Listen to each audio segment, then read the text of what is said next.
Oke guys ya, jadi kali ini kita mau bahas 3 koin ya, yaitu koin MBL, Veracity, dan Alice ya.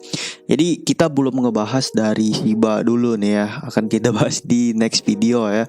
Kalian tunggu aja. Karena dari Shiba sendiri masih belum ada pergerakan signifikan ya, dan untuk pergerakan kecilnya itu udah gue infoin sebenarnya di grup Telegram. Jadi kalau misal gue belum sempat bikin video, itu biasanya gue akan nge-update infonya di grup Telegram dulu aja gitu ya. Nah, jadi kita akan ngebahas dulu nih ya dari pergerakan BTC ya guys ya. Oh ya, mau ngasih tahu juga untuk urutan timeline pembahasannya ada di kolom deskripsi guys ya. Kalian bisa cek aja langsung di menit berapa bahas koin apanya. Oke. Kita lihat BTC dalam seminggu udah naik 17%. Tapi altcoin itu masih pada leto-leto ya. Masih pada lesu-lesu gitu, nggak mengimbangi dari pergerakan BTC guys ya. Nah, kita lihat juga nih pada jam 3 pagi tadi. Jadi bantingan yang cukup kuat itu dari $55.000 ke sekitaran garis merah ini ya, kalian fokus ke garis merah, gila ini panjang banget, ke 51.000. Ini candle 1 menit ya, candle 1 menit yang mana mengakibatkan ya pergerakan di altcoin tuh sekarang lagi pada lemes-lemesan gitu ya. Walaupun ini Bitcoin udah reversal lagi ya, udah naik lagi, tapi masih aja lesu gitu. Jadi kenapa bisa terjadi seperti itu? Karena ada efek dari BTCD ya. Nah, BTCD sekarang lagi meningkat nih. Kalian lihat sekarang candle hijau yang panjang-panjang. Nah, BTCD itu Bitcoin Dominance. Ya, untuk penjelasan lebih lanjutnya nanti aja ya. Gua jelasin di next video lebih mendalam lah mengenai pembahasan BTCD ini ya. Tetapi good newsnya dari Bitcoin sekarang ya, dia ada di level 55.000 itu ditutup menguat ya. Kalau kita lihat di time frame mingguan, di time frame weekly ya, ini kita lebarin. Nah, kita lihat resisten yang berada di 54.000 ini sukses ya, ditembus dan harga ditutup menguat pada minggu ini ya. Jadi titik 65.000 ATH udah di depan mata untuk kita BTC ke depannya ya. Nah, itu outlook singkat kita mengenai Bitcoin pada pagi ini ya. Nah, terus kita lanjut ke pergerakan MBL aja yang pertama di sini guys. Nah, jadi kita lihat dari time frame yang paling gede dulu di sini, yaitu di time frame mingguan. Ya, kita lihat MBL di time frame weekly sedang membentuk yang namanya bullish pennant, yaitu garis biru di sini yang gua garisin ya. Nah, jadi kita maksimal bisa melihat pergerakan MBL ini maksimalnya ada di bulan depan ya, untuk kita bisa melihat dia akan menembus dari pennant ini ya, untuk bisa bergerak lebih impulsif lagi seperti itu ya. Nah, terus kita turun ke time frame 1 hari guys ya. Di time frame 1 hari di sini kalau kita lihat moving average jelas sekali. Di sini masih bullish dari MBL. Di sini gue pakai moving average 50, 100 dan 34. Terlihat jelas harganya masih berada di atas moving average tersebut ya. Nah, this is a good sign for MBL as long as dia nggak jatuh di bawah harga moving average ini ya. MBL still good gitu untuk bisa nambah muatan ya, tapi nggak di harga sekarang gitu ya. Nggak di harga sekarang, kita analisa lagi ya. Kita lanjut maksudnya. Nah, di sini dari MBL sendiri kita lihat terjadi bantingan yang cukup keras di sini. Kita ukur dulu ya. Dari harga 228 ke 159 itu udah 30% dan lebih. Waduh. Oh ya, di sini gue lihat juga di grup Telegram banyak yang nyangkut di MBL ya. Jadi gue gue cuma mau ngasih tahu satu hal. Pucuk itu adalah tempat buat jualan, bukan tempat untuk ngebeli. Kalau ngebeli itu di tempat support ya, ini support buat ngebeli, ini support buat ngebeli, di titik bottom, di titik dasar itu buat ngebeli. Ya bukan di pucuk kayak gini kalian ngebeli ya, ikut-ikutan FOMO. Jangan, kendalikan emosi gitu ya. Pertimbangkan rasionalitas terlebih dahulu gitu sebelum ikut emosi gitu guys ya. Nah, jadi semoga itu bisa kalian ingat selalu pesan gue. Oke, kita lanjut. Di sini kalau kita memakai elite wave pattern, guys ya, di sini adalah wave 1 impulsive wave ya. Jadi ini adalah satu kesatuan wave. Kemudian di sini ada correction wave. Correction wave ini cukup dalam ya, di wave 2 di sini dari 178 ke 100 ya. Terus di sini kita masuk lagi ke impulsive wave, yaitu di wave 3. Nah, terus yang jadi pertanyaan selanjutnya di sini adalah di manakah titik wave koreksi atau wave 4-nya dari MBL? Apakah di sini akan ada di titik base yang berada di area bentar ini gua warnain dulu. Di area 130 sampai 155, atau dia bisa jatuh lagi nih ke titik 106 lagi ya. Jadi ini tuh masih jadi pertanyaan itu sampai mana titik maksimal bottom dari wave 4 ini. Tentunya untuk bisa melihat konfirmasi dari wave ini adalah titik impulsif selanjutnya ya. Ketika udah dibentuk yang namanya titik reversal. Itu biasanya ditandai oleh struktur higher low. Higher low itu apa, Bang? Nah, kalian lihat di sini di garis elite wave ya. Nah, di sini di nomor 2 dan nomor 4 ini adalah higher low ya. Kemudian di nomor 135 ini adalah higher high. Nah, jadi ini adalah struktur yang biasa terbentuk, guys ya. Nah, jadi emang ya, gue harus jujur dari MBL sendiri, kalau dia nggak bisa nahan di titik 162 di sini, ya dia bakal lanjut turun lagi ya. Mau gimana lagi guys ya, ini berdasarkan analisa ya seperti itu ya. Jadi mungkin kalian yang nge-hold ya gimana ya, harus di hold aja gitu, sabar ya sampai dia membentuk wave 5 lanjutannya. Kalau misalkan dia bisa nahan di wave 455, kita bisa expect dia bakal lanjut naik di sini ya. Gua tandain panah warna hijau ya. Apalagi kalau misalkan dia tembus 176.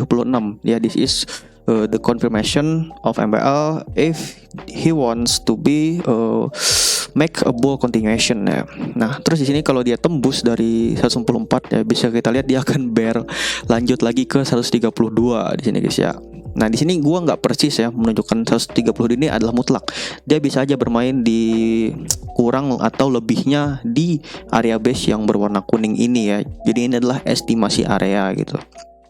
Nah, kemudian di sini kalau misalkan dia tembus juga dari 132, bisa kita lihat dia ada di 105 ya. Jadi semoga aja nih MBL masih bisa kuat nahan di 154 ya, agar dia bisa lanjut naik lagi seperti itu. Kemudian kita pakai Fibonacci retracement di sini. Fibonacci retracement, maka kita bisa melihat titik 618 di sini ada di sekitaran dalam base kuning ini ya. Nah, kemudian di titik 0,5 ini udah ketembus ya, maka menurut hukum Fibonacci ini akan lanjut menyentuh titik 618 guys ya. Kita masuk lagi ke time frame yang lebih kecil. Nah, kalau kalian lihat time frame lebih kecil di sini di time frame 1 jam. Nah, di sini kan MBL turun. Kemudian di sini dia naik di sini. Sebenarnya di sini udah breakout ya. Kemudian terjadi false break. Retest kemudian langsung false break dan balik lagi ke harga 158 di sini. Nah, jadi di sini kurang lebih ya akan terjadi pelanjutan tren bahwa MBL masih akan berlanjut turun harganya. Ya. Jadi itu merupakan outlook dari MBL ya guys ya. Semoga bisa kalian pahami lah bahasa gua yang cukup belibet nih. Oke ya, selanjutnya akan kita bahas dari koin Veracity. Nah, dari Veracity ini udah gue bikin juga videonya di 1 minggu yang lalu kurang lebih. Ya, di situ kita analisa pas harganya masih 400-an ya. Kita bilang bahwa dari VRA itu sedang membentuk yang namanya cup and handle pattern seperti ini ya. Apalagi di sini udah terbentuk falling wedge dan dikonfirmasi oleh titik garis candlestick impulsif seperti ini. Waduh, cakep banget emang saat itu pas candlestick VRA itu ya buat dimasukin. Jadi selamat ya buat yang udah masuk di VRA, karena gue lihat ada beberapa yang ngikutin analisa gitu ya, dan masuk di VRA. Udah cuan berapa nih? Kalau di harga sekarang dari 400 ke 800 sudah 100% lebih ya. Nah, sekarang untuk dari VRA seperti elite wave tadi ya, kurang lebih akan ada wave koreksi terlebih dahulu ya guys ya. Nah, di sini dari VRA ini wave 1, wave 2, wave 3, wave 4, wave 5 gitu ya. Jadi kita tunggu wave 4-nya juga dari VRA ini di mana gitu, wave koreksinya.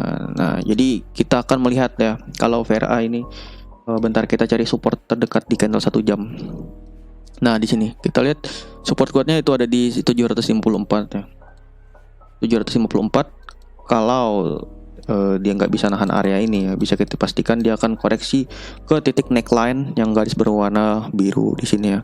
Apalagi sekarang udah terjadi retest kemudian terjadi rejection ternyata di sini ya, kurang lebih akan balik dulu lah ke 758 ya. Jangan masuk dulu di harga sekarang. Nah, apabila mungkin terjadi breakout dari VRA di sini, kalian wajib berhati-hati. Karena seringkali terjadi yang namanya false break ya. False break artinya harganya naik kemudian beberapa saat langsung balik turun lagi gitu ya. Nah, itu merupakan analisa kita dari VRA guys ya. Nah, semoga bisa paham juga nih kalian ya analisa kita dari VRA. Selanjutnya kita masuk ke Alice ya, karena Alice di sini cukup banyak yang request dari Telegram ataupun di kolom komentar gue liat Alice gitu ya. Oke, di sini Alice di struktur daily seperti yang gue kasih outlook di grup Telegram juga. Dia sedang membentuk yang namanya inverted head and shoulders atau head and shoulders kebalik di sini. Jadi ini adalah left shoulders head and ini adalah right shoulders ya. Untuk right shoulders di sini sedang berada di area support $12. $12 harga sekarang tuh berapa ya? 200 ribuan lebih apa? Gue nggak lihat harga rupiahnya. Nah, kemudian di sini dari Alice masih aman ya, masih aman kalau dia bisa nahan titik $12 ya di sini. Ya. Kalau misalkan dia turun lagi ya, maka ada potensi dari Alice ini bisa nyentuh posisi headnya di sini, yaitu ada di $9 ya. Tapi as long as Alice bisa nahan di atas $9 ya, jadi inverted head and shoulder ini masih valid gitu ya. Selama dia bisa nahan di atas ini. Kalau misalkan dia di sini turun di bawah $9 ya, maka pattern ini udah nggak valid gitu ya, udah bukan head and shoulder lagi gitu. Jadi santai aja gitu ya buat kalian yang hold Alice gitu ya. Nah, untuk potensinya berapa bang dari Alice ini sendiri ya? Tetap ya guys ya, seperti prediksi kita sebelumnya, target Alice untuk long term itu masih ada di ATH kita yaitu di $32 di 618 Fibo 618. Nah, tetapi di sini kalian memang harus cukup sabar gitu. Ya kalau kalian mau berharap koin yang naik cepat ya mungkin bisa masuk di micin aja. Kalau koin dah market capnya tinggi ya, kapitalisasi pasarnya tinggi seperti ini, cukup sulit memang untuk untuk pergerakan yang sangat-sangat signifikan seperti itu ya. Kebanyakan koin yang bergerak cepat itu adalah koin yang market capnya rendah gitu, sehingga kalau kita ngepam $1 juta aja itu udah ngepam ratusan persen gitu ya. Nah, jadi ini untuk Alice guys ya. Untuk resisten juga selanjutnya yang harus dia tembus oleh Alice, neckline head and shoulders ini ada di $14 ya. Kalau dia bisa break dan bisa retest menguat, harga itu menguat di atas $14 ya, kita bisa expect nih dari Alice juga bisa bakal lanjut lagi ya. Naik ke resisten terdekat aja dulu, nggak usah jauh-jauh ke 32 dulu ya. Untuk di akhir tahun tetap ya, kita punya target di 23 di sini. $23 di sini dari Alice ya. Nah, jadi mungkin itu ya analisis kita mengenai 3 koin tersebut. Ini udah berapa menit sih gua recordnya. Nah, mungkin untuk analisis selanjutnya bisa tulis di kolom komentar di bawah ya. Kalau misalkan gua nggak sempat bikin video, nanti akan gue infoin juga di Telegramnya. Oke guys. Oke, mungkin segitu aja guys ya analisa dari kita. See you next video. Bye bye.